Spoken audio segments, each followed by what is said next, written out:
ভোটের আগে প্রবল অস্বস্তিতে মমতা বন্দ্যোপাধ্যায় এবং তার দল বড় নির্দেশ দিয়ে দিল কলকাতা হাইকোর্ট। 12 বছর পর সারদা কেলেঙ্কারির পর্দা ফাঁস হতে চলেছে। কি হয়েছে চলুন দেখে নেওয়া যাক। কেটে গিয়েছে এক যুগ।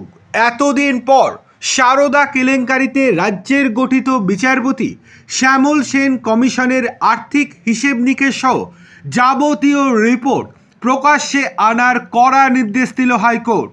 ফলে ওই কমিটি বন্ধের প্রায় 12 বছর পর এবার সারদার বিস্তারিত তথ্য, নথি, আর্থিক হিসেব নিকেশ, কারা কারা আসলে জড়িত সমস্তটাই প্রকাশ্যে চলে আসবে।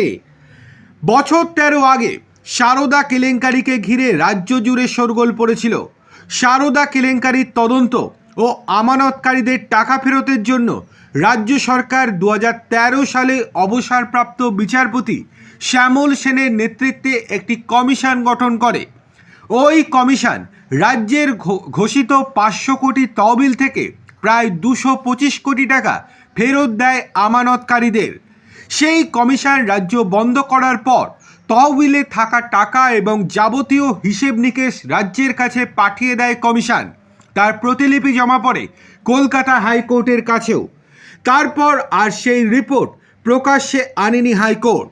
এই রিপোর্ট প্রকাশ্যে আনার জন্য মামলাও হয়। এবার বিচারপতি রাজস্বী ভরদ্বাজ এবং বিচারপতি উদয় কুমারের ডিভিশন বেঞ্চ হাইকোর্টের হাতে থাকা ওই রিপোর্ট মামলার সব পক্ষকে দেওয়ার নির্দেশ দিল এবং সংবাদ মাধ্যমের সামনে আনার নির্দেশও দেওয়া হয়েছে।